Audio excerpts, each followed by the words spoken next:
हो तू न संभाले तो हमें कौन संभाले, हो तू न संभाले तो हमें कौन संभाले। बेटा कहाँ से है ये बहन? पटियाला से। डॉक्टर नवजोत कौर सिद्धू पटियाला से अच्छा अच्छा, नेता है अब तो। नहीं। नहीं, भगत है। हाँ। गोवा गुरु की भगत है।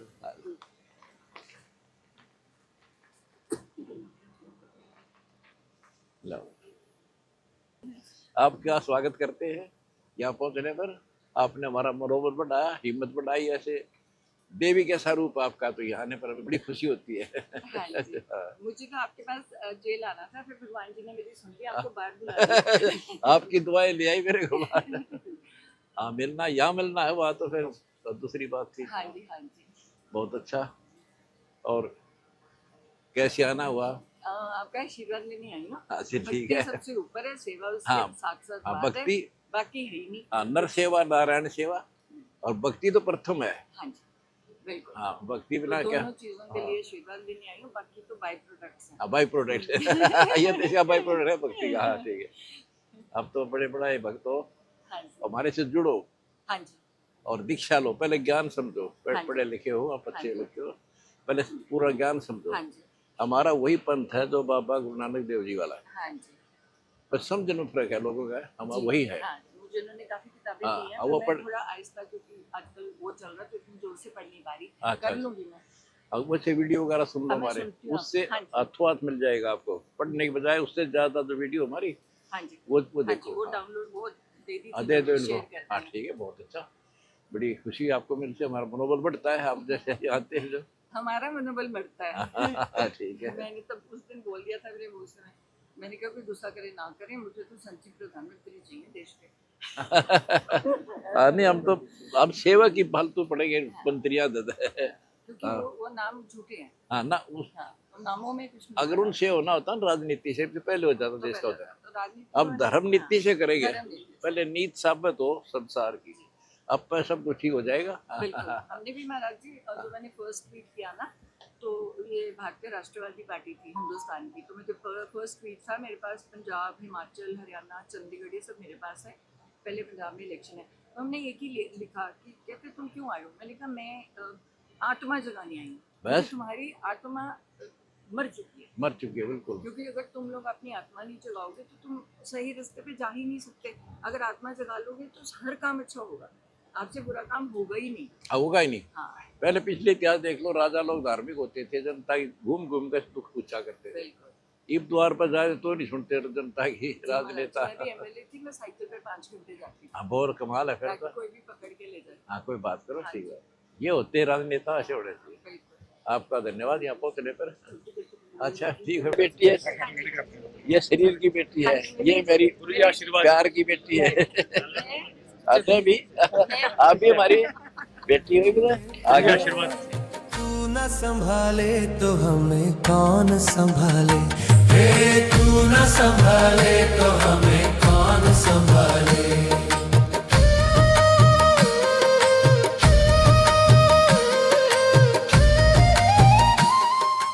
आज हमारे साथ हो रही है एक खास मुलाकात।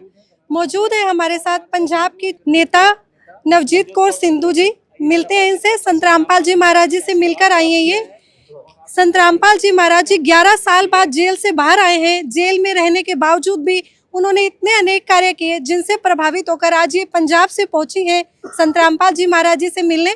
तो चलिए बात करते हैं कैसा लगा इनको संत रामपाल जी महाराज जी से मिलकर। मैम नमस्कार। नमस्कार। सबसे पहले तो आपका बहुत बहुत धन्यवाद। आप आई सतलोक आश्रम धनाना धाम में, तो मिलकर आई हैं संत रामपाल जी महाराज जी से, कैसा अनुभव रहा? देखो, पहले तो आपका धन्यवाद कि जिन लोगों ने मुझे मौका दिया और गुरुजी संत जी ने मुझे समय दिया, क्योंकि मैं बहुत छोटी हूँ, मेरे में इतना वो नहीं है, शक्ति नहीं है कि मैं यहाँ तक पहुँच सकूँ। भगवान रास्ते बनाता है। मेरे पिताजी 2006 में चले गए थे मुझे छोड़ के, तो वो मेरे पहले गुरु थे, क्योंकि 3 साल की उम्र से उन्होंने मुझे पूरा आध्यात्मिक उसमें डाल दिया था और मेरी ज़िंदगी में सच के रास्ते पे चलने की मुझे बहुत प्रेरणा दे दी थी, जो अब जितनी मर्जी लोग कोशिश कर लें वो बदल नहीं सकती है। तो रियल लाइफ में जब तुम अपने पिता जैसे और उससे बहुत ऊंचे पहुंचे हुए संत को मिलते हो, तो तुम्हारे अंदर से एक आवाज़ आती है कि जल्दी से जाओ उनकी शरण में। मिलकर आए आप संत रामपाल जी महाराज जी से, तो क्या कहेंगे, कैसा लगा मिलकर? मैंने कहा पिता को मिल गए, भगवान को मिल लिए और बहुत बड़ी प्रेरणा ली है सेवा की। मैं तो कह रही हूँ क्योंकि ये सबसे ऊपर भक्ति, उसके बाद सेवा, सेल्फलेस सेवा।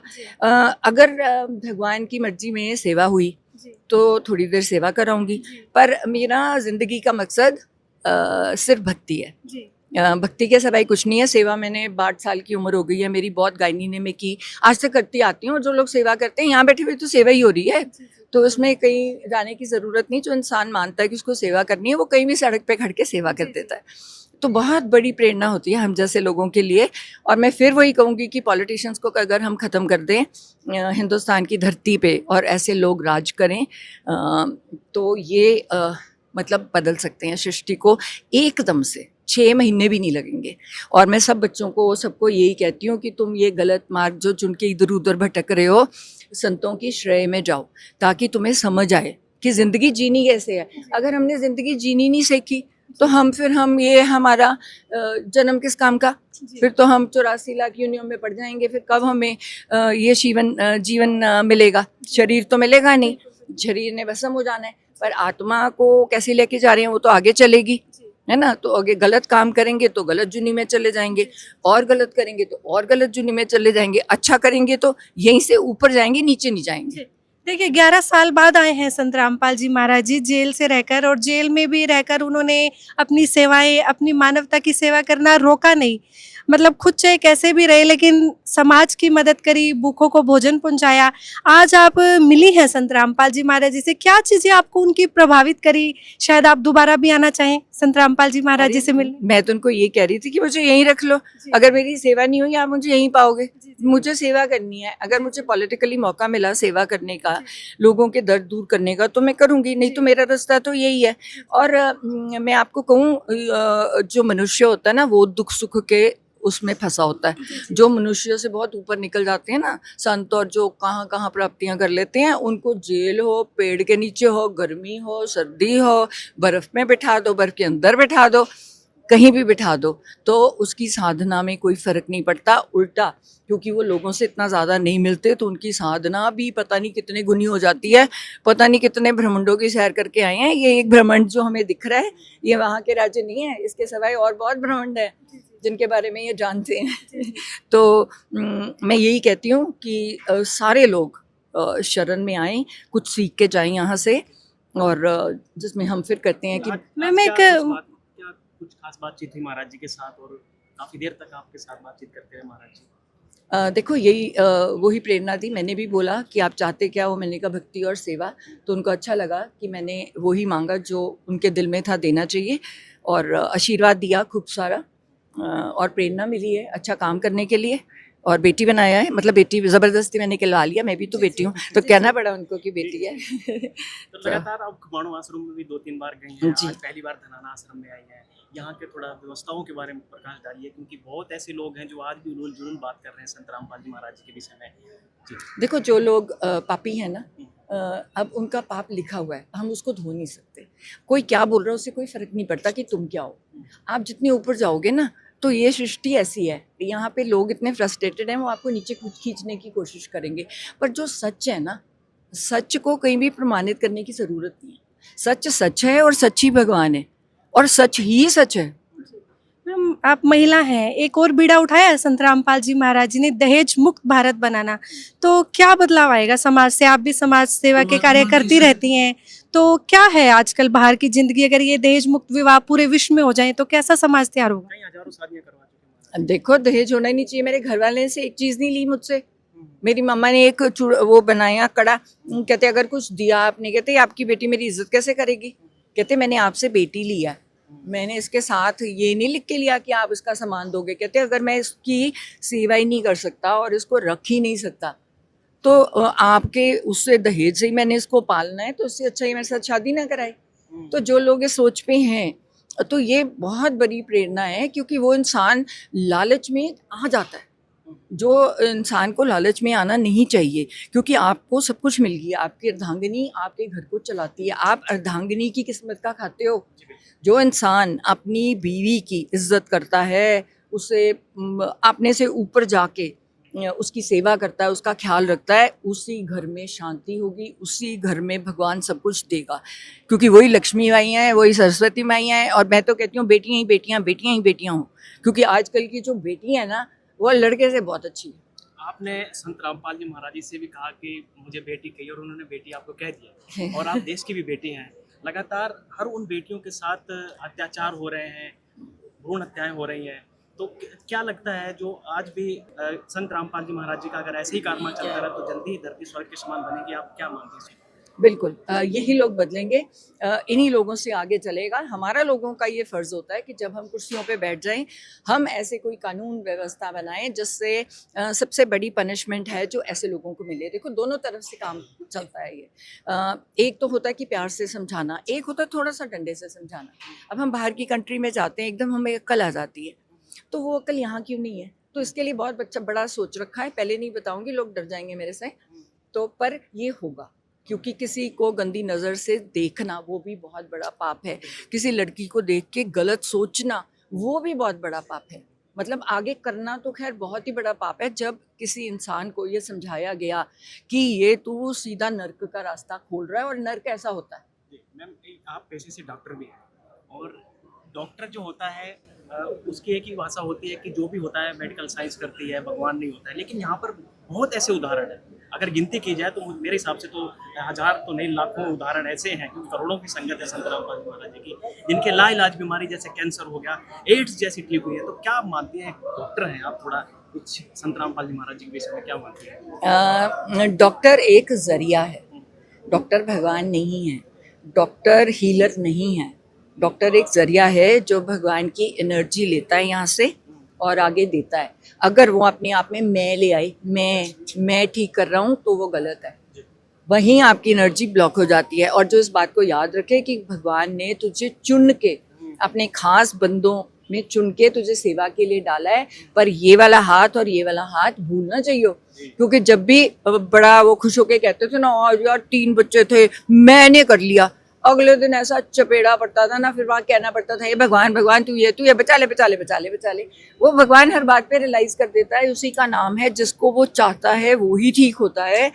तुम एक जरिया हो, तो जो जरिया भी भगवान ने भेजा है कि जिसकी लिखी होती है, हम उसमें एक दान कर देते हैं, थोड़ा सा हमारा हल्का सा हो जाता है कि हम उसमें अपना योगदान डाली। मैम, मेरा ये प्रश्न रहेगा कि आप एक नेत्री भी हैं, और जैसे कि संत रामपाल जी महाराज जी ने अन्नपूर्णा मुहिम चलाई है, नारा दिया है रोटी कपड़ा शिक्षा चिकित्सा और मकान, उसके साथ बाढ़ राज सेवा अभियान, और अब जो चलाया है जो किसान और मजदूर बचाओ अभियान, यानी ये सारे अभियान चलाकर संत रामपाल जी महाराज सत्युग जैसा माहौल बनाना चाहते हैं।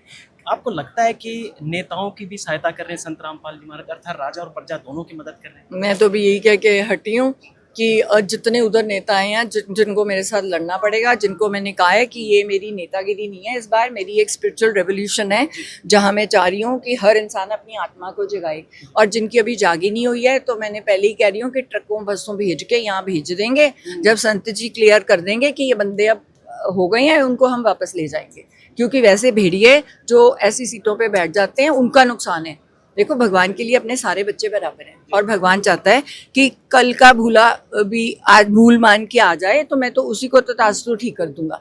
तो मैं भी यही चाह रही हूँ कि जो लोग भी पॉलिटिक्स में आए हैं, सेवा भाव से आए हैं, पर गलत रास्ते पे चल पड़े, अगर वो मार्गदर्शन ले लें। पहले राजा महाराजा कैसे राज करते थे? ब्राह्मण बैठते थे, उनसे बहुत कुछ करवाते थे, है ना? हाँ, संत भी रहते थे, उनकी सुनते थे। आज कहाँ है? हाँ, जब तक तुम किसी संत की शरण में नहीं जाते, तब तक तुम सेवा नहीं कर सकते, क्योंकि उसके बीच में कहीं ना कहीं कोई ना कोई लालच या कोई ना कोई ज़बरदस्ती तुम्हारे मन में आ जाता है। पर जब तुम यहाँ आते हो ना, तुम्हारा दिमाग खुल जाता है कि नहीं, मुझे कोई कॉम्प्रोमाइज़ नहीं करना, क्योंकि मुझे भगवान ने चुन के यहाँ भेजा है। मुझे लोगों को इंसाफ देना है, भूखों को खाना खिलाना है, जो बेजुबान जानवर है उनकी रक्षा करनी है, क्योंकि मुझे चुना गया उनके लिए कि हर इंसान के मुंह पे खुशी लेके आनी है, उसके घर में अन्न होना चाहिए, ऊपर छत होनी चाहिए, उसका काम चलना चाहिए। कब तक हम भेड़ियों की तरह लोगों की उस पे जेबों पे मारते रहेंगे डाके, है ना? फिर तो हम डकैत बनेंगे। तो आप जो करेंगे, देखो मैं हमेशा कहती हूँ कि एक मंत्री बन जाते हैं, मैं भी मंत्री रही, हम लोगों से पैसा लेते हैं काम करने के लिए, तो इसका मतलब क्या है, जो इतना पैसे मांगता है वो कौन होता है? भिखारी। तो भगवान कहेगा मैंने तो कुर्सी दी, मैंने तो मंत्री बनाया, और तूने क्या चुना? ठुला लेके निकल पे और दई पैसे, और दई पैसे। 5 लाख दे दे तेरा काम हो जाएगा, 4 लाख दे दे तेरा काम हो जाएगा, 10 लाख। तो भगवान ने कुछ नहीं करना, उसको अगले जन्म में बैठा देना है किसी पुल पे वो ढूला लेके, कि तूने चुना ये। जैसे करनी वैसे करनी। हाँ, तूने चुना, मैंने नहीं चुना। मैंने तेरे लिए राजभाग चुना, तूने क्या चुना? कि तू वो भिक्षा मांगे, लोगों से भिक्षा भी नहीं मांगे, तो चोरी पैसे मांगे उनका काम करने के लिए। दिल को देखो, दिल के जख्म दूर करने आया था ना, तूने तो उसके दिल पे जख्म कर दिया। देखिए काफी लोग आते हैं संत रामपाल जी महाराज जी से मिलने, कोई किसान मसीहा बता रहा है, कोई संत बता रहा है। आप किस नजरिए से देख रही हैं आज संत रामपाल जी महाराज जी को? कई लोगों का कहना है कि वो भगवान है, कैंसर तक की बीमारी ठीक हो रही है लोगों की। तो आप जब मिली, आपके अंदर अब फिलहाल क्या भावना है, कैसे देख रही हैं? देखो, मैं तो पहले दिन से मेरी एक ही भावना आई है कि भगवान को कई बार सृष्टि पे खुद जन्म लेना पड़ता है। वो बहुत खुश हैं अपने लोगों में, पर कई बार उनको इंसान बन के, इंसान के जामे में आना पड़ता है लोगों को जागरूक करने के लिए। नहीं तो ये कलयुग जैसे चल रहा है, काट काट के हम खा रहे हैं, तो ये ठीक कैसे होगा? मैं आपको क्लीन वर्ड्स में बता चुकी हूँ कि मेरी सोच उनके बारे में क्या है। तो दर्शकों, ये थी पंजाब की नेता नवजीत कौर सिद्धू जी, जिन्होंने आज विचार साझा किए अपने संत रामपाल जी महाराज जी से मिलकर। ये भी संत रामपाल जी महाराज जी को भगवान बताने लगी हैं, क्योंकि उन्होंने ऐसे नेक कार्य किए जो ना तो आज तक कोई संत कर पाया, ना कोई सरकार कर पाई। आप ऐसे ही लगातार हमारे साथ बने रहिए, देखते रहिए ऐसे न्यूज़। धन्यवाद।